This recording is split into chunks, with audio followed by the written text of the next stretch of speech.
Bueno, buenos días. Vamos a abordar en esta clase algunos aspectos antes de entrar en los poemas de Federico García Lorca y la obra Romancero Gitano. Va a ser la última antes de entrar en ellos y la idea es que hagamos una lectura atenta de cada uno, basándonos siempre en la obra, en el texto, que vaya por delante el texto a la teoría. Pero para entender o para apreciar bien estos textos, estos poemas, es interesante que nos acerquemos a algunos aspectos relevantes y aledaños a esta obra poética, ¿de acuerdo? Bien, si hacemos una búsqueda rápida por internet, veremos que Lorca siempre se relaciona con la generación del 27, ¿de acuerdo? Entonces me interesaría hablar antes que nada de esa generación de poetas. Solo debéis saber, o es interesante que sepáis, que la generación del 27 tiene lugar en 1927, en el siglo XX. Y esta generación del 27 son un grupo de poetas, artistas, que se reúnen en Sevilla para homenajear a otro gran poeta, que es Luis de Góngora. Luis de Góngora muere en 1627 y estos poetas se reúnen en 1927, es decir, han pasado 300 años, se reúnen para celebrar el tricentenario de la muerte de Góngora, ¿de acuerdo? ¿Por qué es interesante hablar de la generación del 27? Por dos cosas. La primera es porque supone la continuación o supone el relevo de la generación del 98. La generación del 98 o del novocentismo había aglutinado entre sus poetas a figuras muy importantes también. Por ejemplo, algunas de ellas son Miguel de Unamuno, Ramón María del Valle Inclán y los hermanos Machado, ¿de acuerdo? Antonio Machado y Manuel Machado, menos conocido que su hermano Antonio, pero bastante importante también en la época, bien. Estos poetas eran, digamos, los anteriores, la generación anterior, poetas más mayores. Y los poetas jóvenes son estos de la generación del 27, son sus continuadores. No voy a entrar en hablar sobre las características de la generación del 98, etc., pero si queréis profundizar en ello, podéis acercaros a estas figuras y a estos tres escritores y estos tres apellidos que hemos dado anteriormente. La generación del 27 decía que es interesante porque es la continuación de la generación del 98 y porque dentro de la generación del 27 se aglutinan grandes poetas del siglo XX, ¿sí? De hecho, esa generación del 27 será popularmente llamada dentro de los estudios de literatura como la Edad de Plata, siempre recordando al siglo de oro, ¿verdad? Todo tiene un hilo conductor. Figuras interesantes de la generación del 27 son varias, no las voy a decir todas, pero os voy a decir algunas por si os apetece profundizar en ellas, ¿de acuerdo? Encontramos a Pedro Salinas, encontramos a Luis Cernuda, Jorge Guillén, Vicente Aleixandre, Gerardo Diego, Dámaso Alonso, Rafael Alberti y, por supuesto, el propio Federico García Lorca. Vuelvo a repetir, no son los únicos, estos 8 poetas que he citado, pero son quizá los más significativos o los que mejor han sobrevivido al paso del tiempo. Y si queréis luego investigar entre más poetas de la generación del 27 lo podéis hacer. Estos poetas que he citado son dentro de la literatura española y me atrevería a decir dentro de la literatura universal de gran importancia, ¿de acuerdo? Y como hemos dicho en vídeos anteriores, Lorca será muchas veces el más reconocido de ellos, ¿de acuerdo? Y bien, Lorca se encuentra dentro de esta generación y ¿qué características tiene la poesía de Lorca o mejor dicho, qué características tiene la poesía que encontramos en Romancero Gitano? Bien, la vamos a ver desde dos puntos de vista, ¿de acuerdo? El punto de vista de la tradición y el punto de vista de la vanguardia, ¿de acuerdo? Son estas dos fuerzas, pivotan dentro de la poesía lorquiana de romancero gitano. Vamos a ver la huella de lo tradicional y la huella de la vanguardia. Esta idea de tradición y vanguardia es como juntar, buscando un ejemplo sencillo, el agua con el aceite, ¿de acuerdo? Normalmente la tradición podríamos pensar que está muy alejada de la poesía de vanguardia, ¿sí? Sin embargo, Lorca consigue en esta obra fundir esas dos tendencias. Por eso, literariamente, es muy interesante esta obra para fomentar un estudio, ¿de acuerdo? Para hacer nuestro estudio y, desde luego, para hablar del romancero gitano, deberemos aludir a estas dos realidades, la tradición y la vanguardia, dentro de esta obra. Vamos a verlas una por una. Mirad, lo tradicional del romancero gitano se inscribe dentro de la tendencia neopopulista de la generación del 27. Es decir, algunos poetas de la generación del 27, precisamente en pleno siglo XX, les interesa mucho la poesía folclórica, la lírica tradicional, las fuentes populares, es decir, si esas canciones que se cantan o que se cantaban en los pueblos, ¿de acuerdo? Cuyos autores son anónimos y se transmiten oralmente de generación en generación. Bien, a estos poetas les interesa mucho este tipo de canciones, ¿sí? Y la cultivarán. De hecho, el más llamativo, que considero personalmente en este sentido, es Rafael Alberti. Os recomiendo la obra Marinero en tierra, ¿sí? Tiene muchos poemas muy famosos en ese sentido, que tienen esa forma de canción, esa forma popular, ¿de acuerdo? Sin embargo, por supuesto, no son lírica popular, porque estos autores tienen nombres y apellidos y además son del siglo XX, no se inscriben dentro de la tradición o de la Edad Media, etc., ¿de acuerdo? Son poetas, pero toman este color popular, ¿de acuerdo? Bien. Esta idea, y esto es interesante, esta idea de lo popular viene recorriendo la literatura española desde siempre, podríamos decir, ¿sí? Y es muy interesante. Nunca se ha abandonado del todo lo popular por poetas que consideramos cultos. Un ejemplo de ello sería la poesía del romancero nuevo que cultivan los poetas del siglo de oro. Acercaos a los romances que escribe Lope de Vega, a los romances que escribe el propio Góngora, ¿de acuerdo? Estos poetas que escriben poesía culta, por supuesto, ¿verdad? Hemos visto los sonetos, hemos visto las octavas, hemos visto esta clase de metros más cultos. Estos poetas siguen cultivando la lírica tradicional, ¿de acuerdo? Siendo poetas cultos. Y eso es muy interesante. Es decir, esta tradición de nunca abandonar del todo la raíz profunda de la Edad Media ha sobrevivido en el siglo de oro y ha incluso llegado al siglo XX, ¿de acuerdo? Con esta tendencia neopopular en la generación del 27.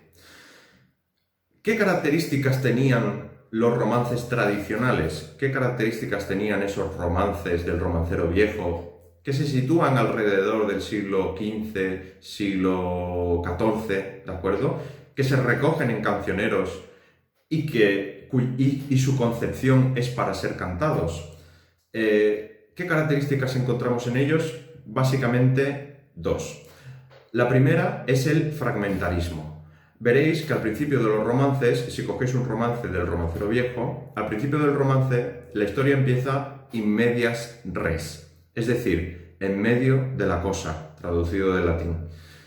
La historia empieza directamente en la acción.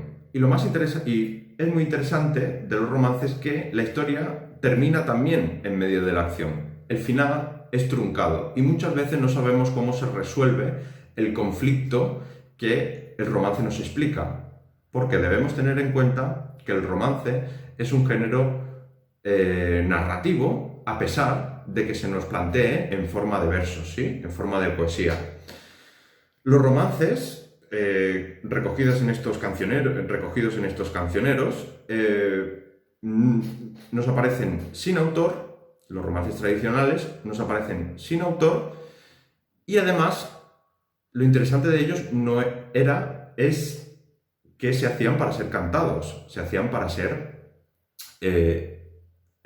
cantados por los juglares en la plaza, ¿de acuerdo? Por eso encontramos algunas figuras retóricas que ayudaban al juglar a memorizarlos, ¿sí? Tales como son las anáforas, esas repeticiones al principio de cada verso, las propias repeticiones a lo largo del poema y los paralelismos.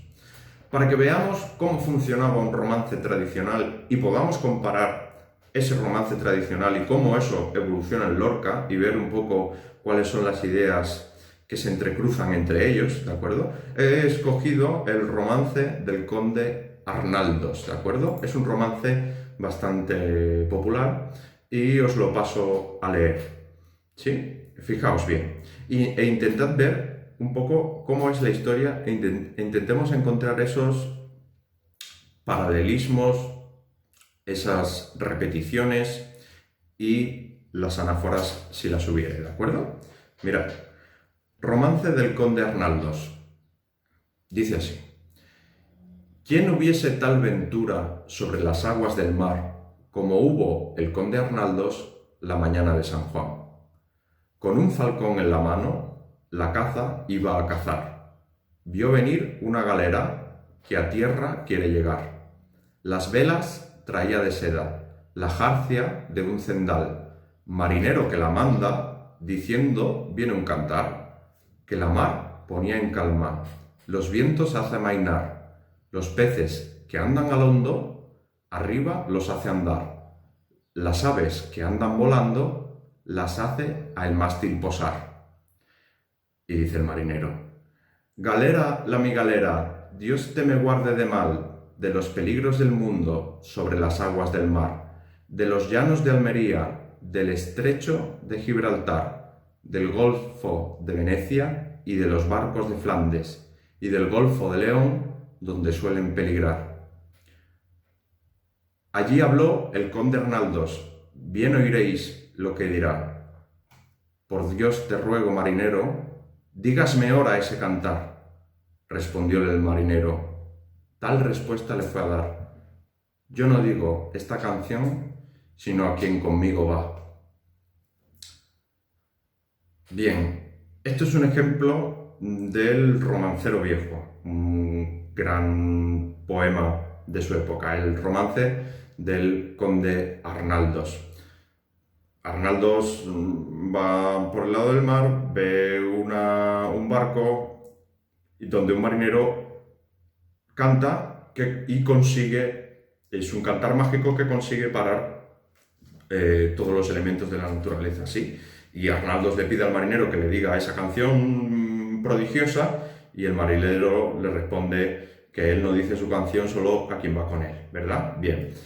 Esta faceta mágica, esta faceta sencilla, esta faceta interesante del romancero tradicional, veremos que también aparece en Lorca y veremos cómo Lorca la trabaja, ¿de acuerdo? Eso por la parte tradicional. Pero Lorca no solo toma el elemento tradicional para componer este libro de poemas, este romancero gitano, sino que también toma la corriente del siglo XX, que es la vanguardia. El carácter de la vanguardia en romancero gitano lo encontramos en la novedad de las imágenes, ¿sí? Desplazamientos calificativos como gimen canciones redondas, comparaciones, la iglesia gruñe a lo lejos como un oso panza arriba, metáforas visionarias, las piquetas de los gallos cavan buscando la aurora, símbolos. El toro de la reyerta se sube por las paredes, sinestesias, rumores calientes, viento verde. Y en general destaca este carácter surrealista y una característica. Estos fragmentos que hemos ido diciendo, estos fragmentos son herméticos, es decir, su interpretación es difícil, ¿de acuerdo? Por ejemplo, la iglesia gruñe a lo lejos como un oso panza arriba, ¿de acuerdo? Es casi más sugerente que buscar una explicación de qué simboliza la iglesia o qué simboliza el oso panza arriba. Simplemente es una imagen llamativa, ¿verdad? Una imagen visionaria que nos hace ver esa tenue realidad, ¿verdad? interesante. ¿Qué es lo que buscaba la vanguardia? ¿Qué encontraríamos en Lorca o qué es lo que me gusta llegados a este punto de decir? Encontramos que en los poemas, que si habéis leído, que al leerlos lo veréis, en los poemas tienen todos forma de romance, tienen todos forma como la que veríamos en el poema del infante Arnaldo, ¿sí? Sin embargo, dentro del poema, el fondo del poema es puramente vanguardista. Las imágenes del poema son puramente vanguardistas, ¿sí? Son de un hermetismo tal que como podríamos encontrar en un poema de vanguardia. Para que os sirva, para que podamos situar un poco cómo es la vanguardia española o cómo son los poetas de la vanguardia española en el siglo XX, tengo aquí preparado un poema vanguardista. Fijaros, porque lo que vamos a hacer, o lo que hace Lorca, es sumar el romance del Conde Arnaldos con esta visión y esta manera de hacer poesía que veremos aquí. Como si se pudieran sumar estas dos realidades, ¿sí? Fijaos, el poema se llama Insomnio y es de Dámaso Alonso. Y dice así: Madrid es una ciudad de más de 1 millón de cadáveres, según las últimas estadísticas. A veces en la noche yo me revuelvo y me incorporo en este nicho en el que hace 45 años que me pudro. Y paso largas horas oyendo gemir al huracán, o ladrar los perros, o fluir blandamente la luz de la luna. Y paso largas horas gimiendo como el huracán, ladrando como un perro enfurecido, fluyendo como la leche de la ubre caliente de una gran vaca amarilla. Y paso largas horas preguntándole a Dios, preguntándole por qué se pudre lentamente mi alma. ¿Por qué se pudren más de 1 millón de cadáveres en esta ciudad de Madrid? ¿Por qué 1.000 millones de cadáveres se pudren lentamente en el mundo? Dime, ¿qué huerto quieres abonar con nuestra podredumbre? ¿Temes que se te sequen los grandes rosales del día, las tristes azucenas letales de tus noches? Bien, esto es un poema vanguardista, ¿de acuerdo? Y hemos visto las imágenes. Si entráis en el enlace, veréis que la forma del poema es prácticamente un texto, sí, parecen más bien versículos que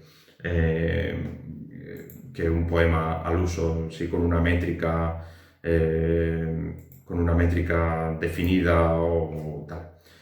Bien, esto es la poesía de vanguardia, esto es la poesía tradicional. Y decimos que Lorca une estas dos corrientes imposibles en una sola obra, que es la que encontramos aquí.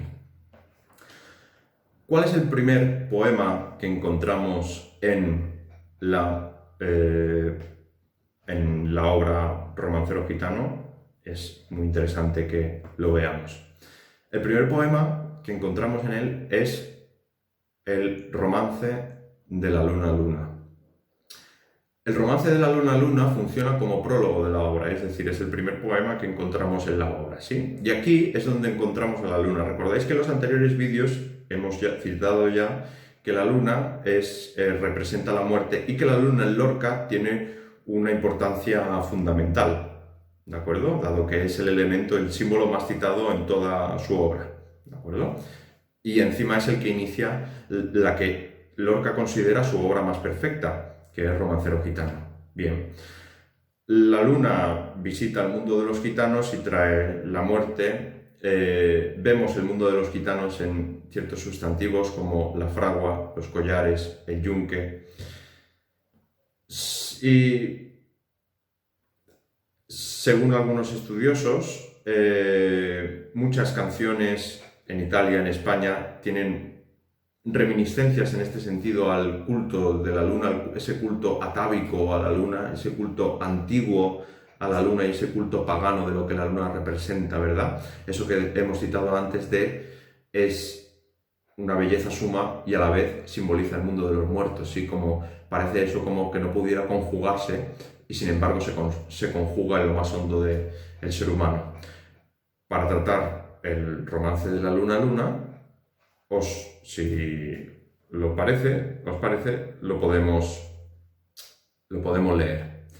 Y podemos irnos deteniendo en cada uno de los apartados o cosas interesantes. Yo lo leeré de un tirón y luego iré comentando algunos versos e iré explicando cómo intentaré explicar la fusión de esas dos tendencias. Dice así: la luna vino a la fragua con su polisón de nardos.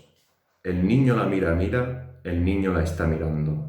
En el aire conmovido mueve la luna sus brazos y enseña, lúbrica y pura, sus senos de duro estaño. Huye, luna, luna, luna, si vinieran los gitanos, harían con tu corazón collares y anillos blancos. Niño, déjame que baile, cuando vengan los gitanos te encontrarán sobre el yunque con los ojillos cerrados. Huye, luna, luna, luna, que ya siento sus caballos. Niño, déjame, no pises mi blancor almidonado. El jinete se acercaba tocando el tambor del llano. Dentro de la fragua el niño tiene los ojos cerrados. Por el olivar venían, bronce y sueño los gitanos, las cabezas levantadas y los ojos entornados. ¿Cómo canta la zumaya? ¡Ay, cómo canta en el árbol! Por el cielo va la luna con un niño de la mano. Dentro de la fragua lloran, dando gritos los gitanos. El aire la vela, el aire la está velando. Bien, este es el primer poema de Romancero Gitano y si os parece vamos a verlo con detenimiento, ¿sí? Como iremos viendo el resto de poemas. Y una vez terminado el análisis somero de este poema, de algunas imágenes, etc., lo dejaremos aquí por ahí. Mirad, dice, encontramos el primer verso, es la luna vino a la fragua, ¿de acuerdo? Y ahí encontramos una personificación de la luna, ¿sí? La luna es como si fuera una persona que puede ir a algún sitio, ¿verdad? Y fijaos ese toque de canción que tiene la repetición de el niño la mira, el niño la está mirando, ¿sí? Ahí encontramos una políptoton propia de la poesía popular, ¿de acuerdo? Esas mira y mirando, esas repeticiones, esa políptoton entre mira y mirando, y además esa anáfora, el niño la mira, el niño la está mirando.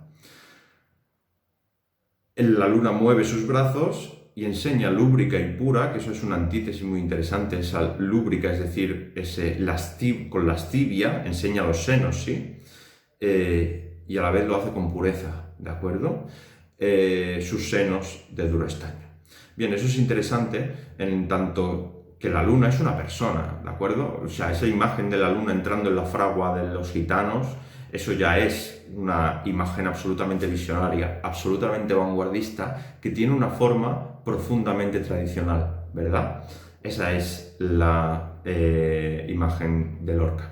Si os fijáis en el romance del Corn de Arnaldos se produce el diálogo, ¿de acuerdo? Arnaldos le pide al marinero que le diga su canción y el marinero le responde que la canción no se la dice. Bien, aquí también encontramos ese diálogo entre el niño y la luna, un diálogo imposible, ¿verdad? Y le dice el niño, huye luna, luna, luna, si vinieran los gitanos harían con tu corazón collares y anillos blancos, ¿verdad?